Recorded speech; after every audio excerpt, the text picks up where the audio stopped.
second episode of the South Asian Occupational Therapy Experience podcast.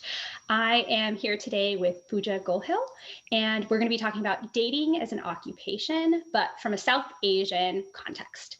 So do you want to go ahead and introduce yourself real quick, Puja?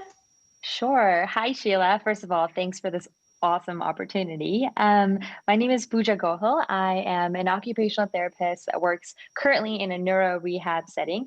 I live in San Francisco. I go by the pronouns she, her, and currently residing with my partner. All right, and I'll do a quick intro of myself. I'm Sheela Ivlev. My pronouns are she, her. I live in San Francisco, and I live with my husband. And I will throw this out there.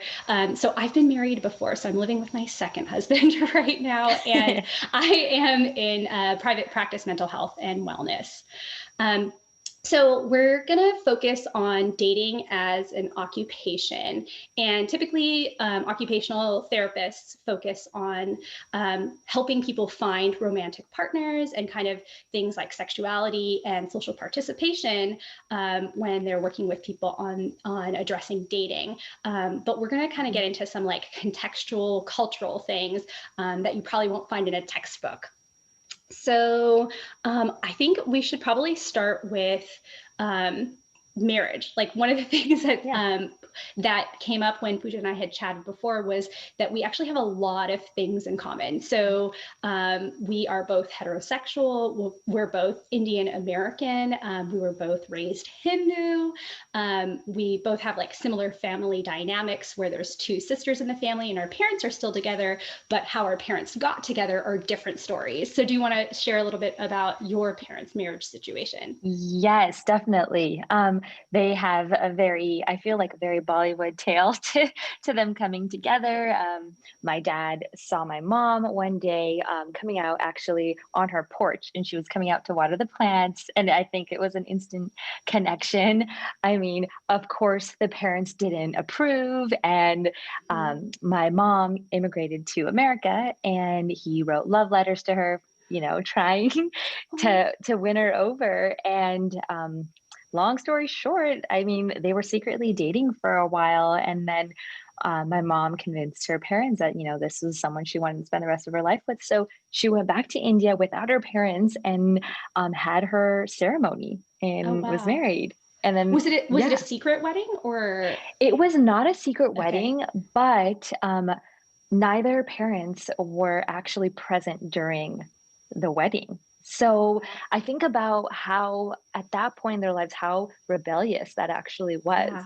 And then I tend to laugh at the things that they see as maybe some of my actions or choices being rebellious. I'm like, that was huge what you did back then. So I did grow up knowing that they had a love marriage. So the concept of, for me, if someone came to me and was like, are you open to an arranged marriage? I think I always had a little bit of a hard time swallowing that because what I saw my parents had, done. But not to say that I think that I respect anyone that chooses to go either route. I see the pros and the cons, I think, of both sides.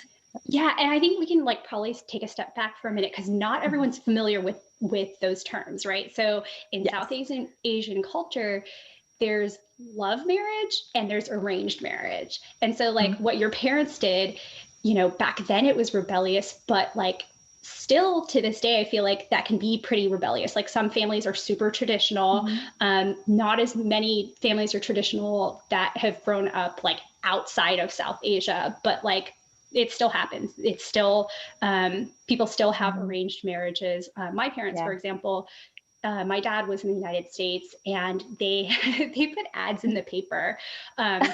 So funny story, my mom actually talks about it more than my dad does, but they lied about my dad's age in the paper. So my mom's 10 years younger than my dad. And so they didn't meet until their wedding day. Oh, wow. Yeah.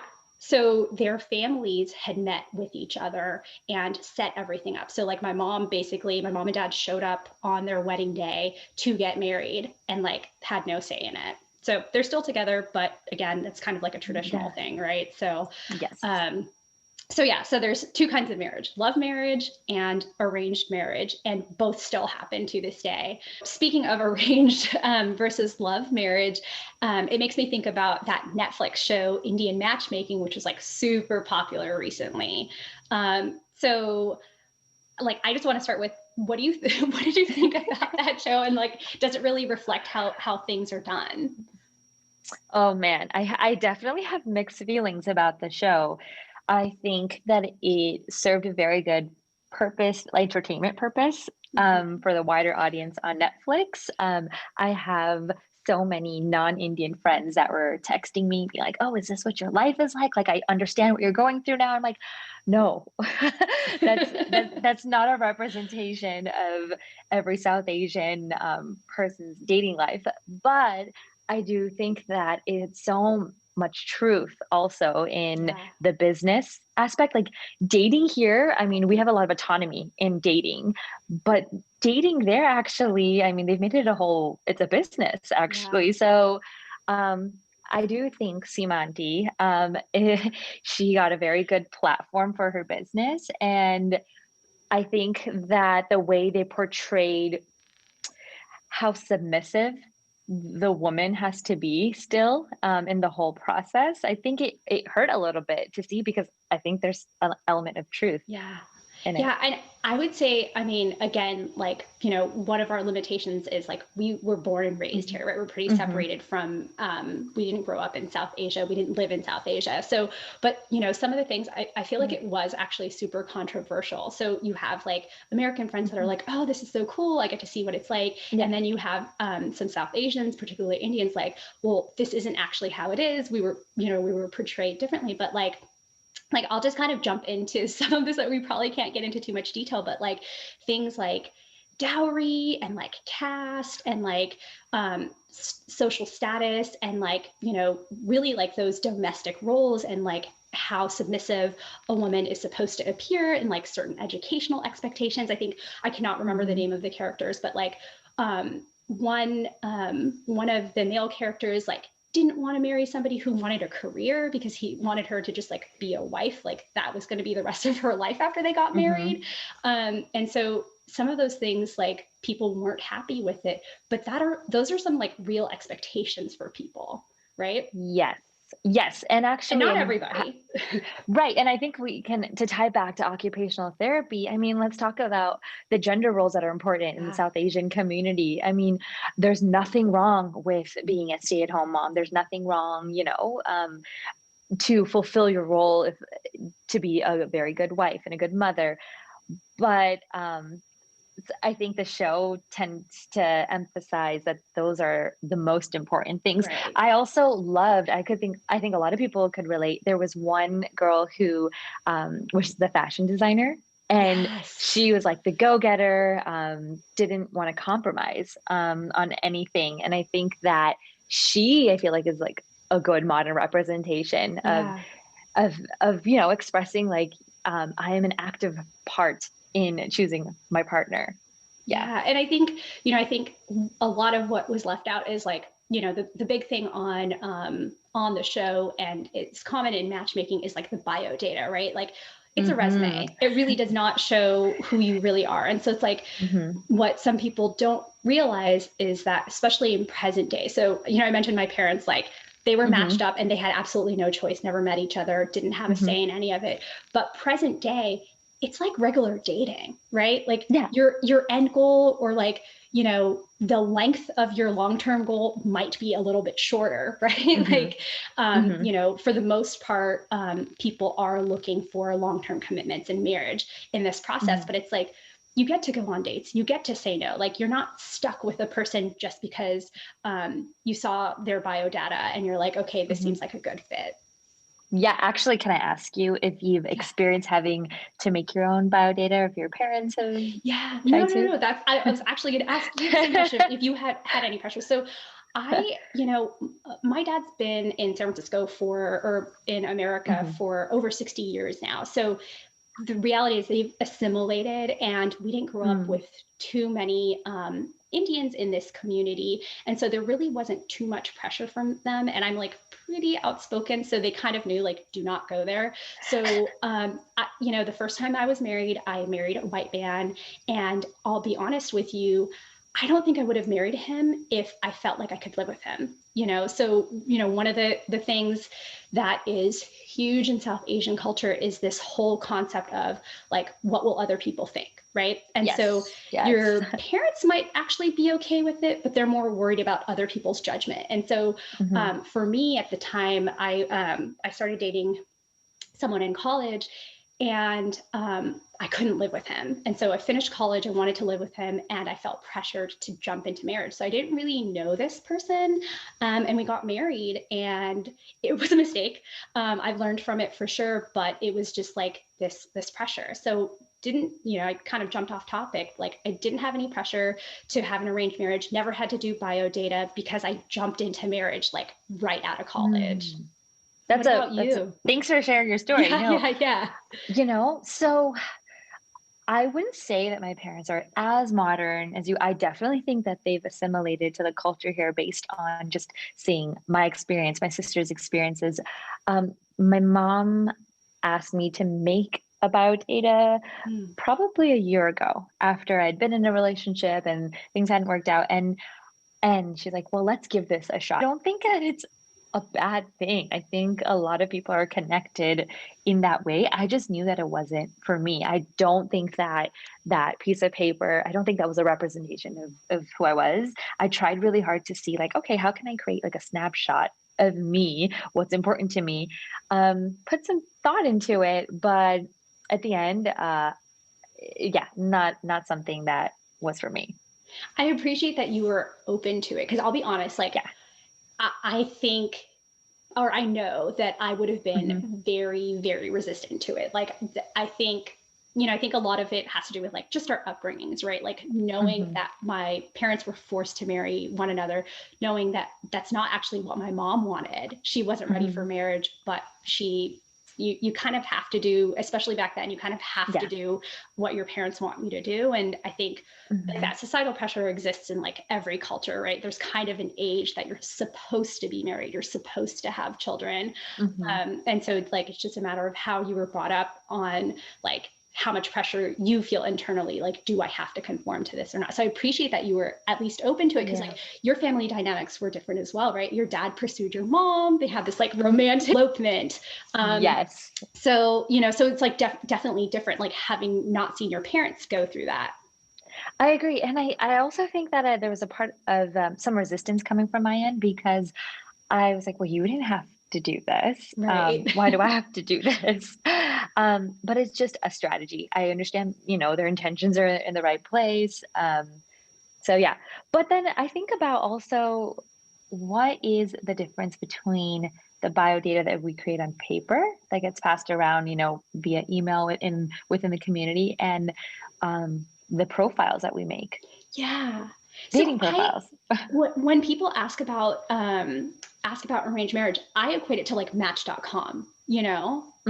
I think it's like so similar, except I think we kind of talked about this a little bit, that generally, traditionally in South Asian culture, you're not dating casually, right?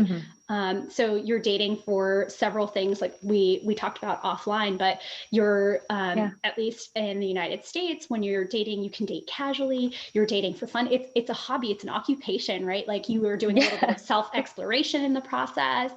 And you're like figuring out what you want in life. A lot of it is just like social participation, right? Like, you're meeting people that way. Whereas in South Asian culture, you're meeting people with the intention of ultimately marrying them. And like, that timeline, I feel like it varies, but it's not usually years. It's condensed. Yeah, I completely agree. And I think that, going back to what I was saying about maybe the resistance that was coming from my end, is, there might not be much of a difference between like the paper biodata and then like the profile. But I think the biggest fundamental difference is that I wanted to be the one to drive the conversations. I think when there's a piece of paper there's so many assumptions. I mean, it's not like I can talk out of that paper and, someone sees it and then they decide, okay, kind of like swiping, right? Like, do I want, to move forward or not? Versus, I think when you are driving the dating, you have to take full responsibility for Yeah. what you choose to swipe right or left on. Right. Yeah. I want to like, okay, I feel like we covered a lot of ground. We covered Yeah. dating, marriage, Netflix TV shows, and some of our personal experiences. But, thinking about like OT practitioners or Hmm. other healthcare providers, what do you think they might be able to like do with some of this information? Or before we even jump to that, like maybe what are some things that we didn't cover, some like questions you think that they might have? Yes. I know we talked about this a little bit offline, but I think we need practitioners to understand the environment. Um, Naturally, practitioners are going to come in with their own biases. They may already assume, oh, they're going to have an arranged marriage or something like that. But what about the individuals on their home living situations? Yeah. So, practitioners should definitely not skim over that. There should be a conversation about space and what does space look like. Do you reside with your parents still, and what that means regarding like the freedom to explore, or do you live on your own, and what does that represent Yeah. in the dating world? I think that's a big one that I think practitioners should be focusing on. Yeah, What do you because think? I think so too.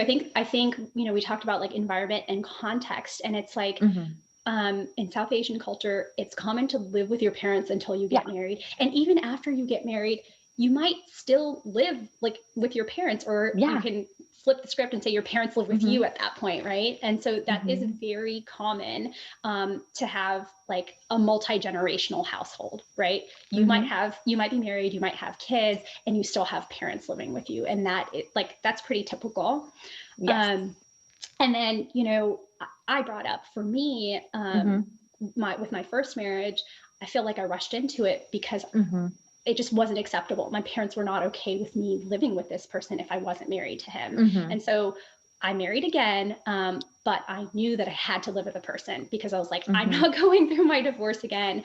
I want to know who I'm Yeah. marrying. I want to know who I'm in a relationship with. So you mentioned that you live with your partner. So how was that Hmm. for you? I was actually quite surprised this time around when I decided to share that with my parents that I was planning on moving in with my partner. And I didn't get the pushback that I thought I was going to get. They were actually quite supportive. I think that they saw my point of view from a personal growth, but also from obviously a fiscal point of view as well. We live in the Bay Area and living in San Francisco. Um, but how that's been for me, I think that it's been a really good learning experience. I do have to time remind my parents that obviously the intentions are to get married one day, but that doesn't mean that it's appropriate to push their agenda just because they're living together, that we're ready to get married right now. Cohabitating, I think that it is the values I feel like are from more Western culture Mm-hmm. originating. But actually, I talked to my friends who have grown up in India, and they say like um, it's actually sometimes even like an urban thing or more liberal thinking thing because there's, Yeah. young adults that live in cities in India, and they're also living with their significant others. Yeah, I have some Yeah. younger relatives that are living with their partners right now, and they're like, I'm like, do your parents know? And they're like, yes. And so I think this is where it's really important to, like you said, like understand the environment, understand the context, and like, Hmm. what's the situation around that? Like, what supports do people have, right? So, if this was like 10 years ago, even 20 years ago Hmm. for me, if I had lived with somebody, that might result in me not having all the supports that I used to have. So, when you're working with somebody and Hmm. they're living with a partner, if they're not married, like whatever their situation is, understanding like what their supports are. Sounds like your family is super supportive of your situation, but Hmm. even present day, there are families that aren't accepting. So some people have gone against their wishes or like are secretly living with people. For me, when I started living with my now husband, Hmm. my parents, especially my dad, was telling everybody he was my roommate. Yeah. Like he had in his mind that we were roommates. So there was like this financial situation, Hmm. not that we were dating and getting to know each other. And one of the things that we talked about offline too is like, there's no word for boyfriend or girlfriend, right? Like, No. Yeah. I mean, if there's not a word that doesn't exist in the language, how does the concept exist? mhm. The thoughts and the values behind the word. So actually I was thinking about, the word boyfriend, girlfriend, the word fiance. Like I don't think there's a word. I'm Gujarati. I don't think there's a word for that. I don't know a word in Hindi or Yeah. Bengali either. And Yeah. and also that when we look behind, I think the meanings behind these words, now in India, obviously these words are being used, but like In each of those English, terms though. in In English, English. right? A westernized concept.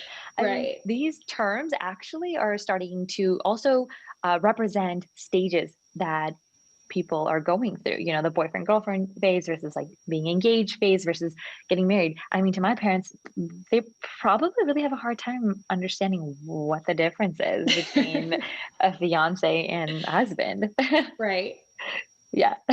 Yeah. And I think like, that's where just recognizing kind of like people's traditions and where they're at and like what they're okay with, what they want is so important because it's like, I feel like you and I have so many similarities. So again, we can only speak to Hmm. our own experiences. Hmm.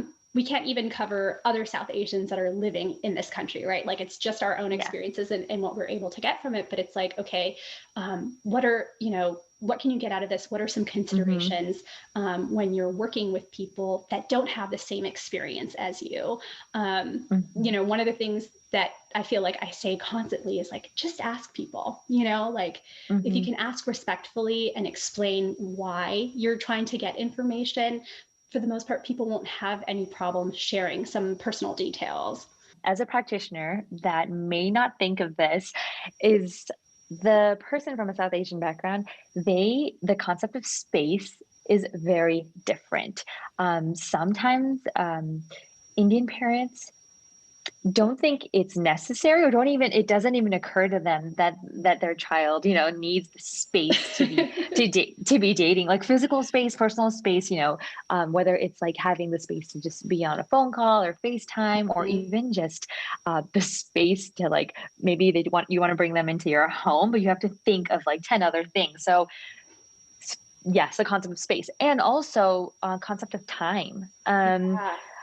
Yeah, like we were talking about the timeline, and your parents understand like how much time do you need, the informality versus formality of like setting up dates. I think that um, in within the Indian community, you can just show up on a whim. You just like knock on the door. You don't have to call, and it's not taken badly. It's like, oh, Yeah. cool, like we're in the They're going to neighborhood. bring you in, give you tea, and feed you.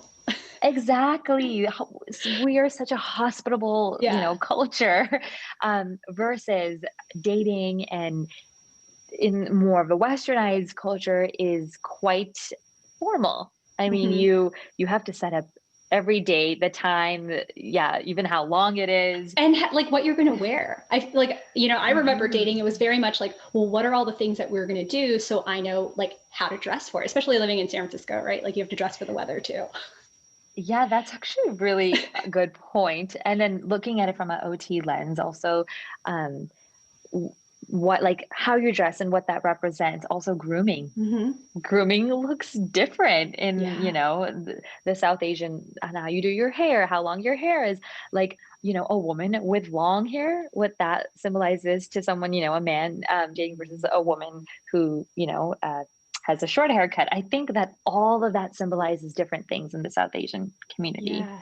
Yeah. Yeah. I mean, even I'm thinking about, again, just common, more traditional things are for women, especially to dress more modestly, right? Hmm. And so, like what comes up in my head often is like doing certain things secretly. You dress a certain way when you're in the house with your parents, and then when you Yeah. leave the house, you have a different outfit. Yeah. The good Right? old identity. It's an identity conflict And that is actually a really good thing for practitioners to also talk about, like, how do you want to portray yourself to the world? Like, Right. like, what does your family see you as, and what's really like who you are, Yeah. and you want your partner to be seeing as you're dating. Yeah. That, Yeah. yeah, Well, that's a really good point. I was Yeah. just thinking about, a lot of what I do, especially in mental health, is kind of really having people look at their own values, and so in South Asian culture, there's a juxtaposition sometimes of like, what are your personal values and what are your community values, right? Like, you Hmm. might have some things that are like, there's two sides of me, which I'm assuming kind of works with you Yeah. too. Like, there's certain Yeah. things that I'm willing to cover with my family. There's a certain me that I'm willing to, I don't want to say portray, like Hmm. be, and then I'm somebody else when I'm not around them because I have more freedom. Similar to kind of like the context and environment. Like, I grew up and my parents didn't agree with me closing my door unless I was changing. Like, if it was ever closed, it's like, what are Hmm. you doing in there? You don't need any Exactly. privacy. Like, what's happening back there? And so it's like literally when the door is closed, I might be a different person because I feel like I Hmm. have that freedom to be. So, just kind of exploring those in context, like, who are you, or who is the person that you're Completely. working with.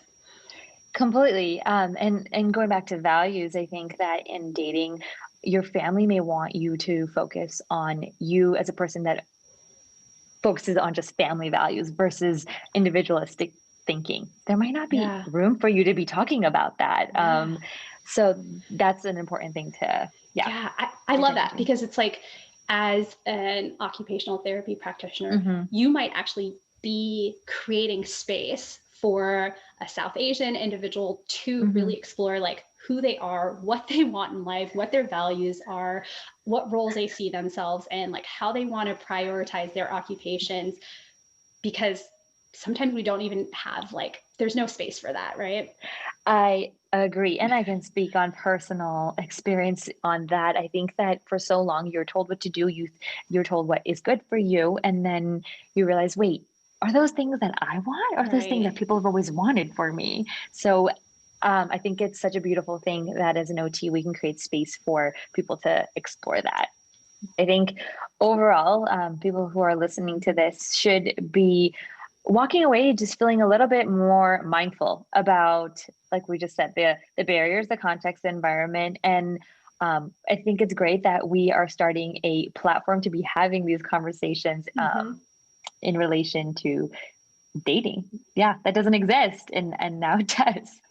Hope that all of that information was helpful and you can utilize it in practice. If you have any questions, comments, or thoughts for future episodes, please leave them in the comments. You can get a hold of me at otbayarea.com, also on Instagram at otbayarea. So I wanted to thank you so much, Puja, for sharing all your insights and bringing it back to OT, because I'm so good at getting carried away. So do you have any last thoughts? I mean, I just want to thank you, Sheila, for having me on this. This is my first time recording a podcast. I really enjoyed it. And I think it's so awesome, 2021, and we're having these conversations that allow our peers to be better practitioners and continue to have some of the more difficult conversations. So, yeah, thank you. Thank you.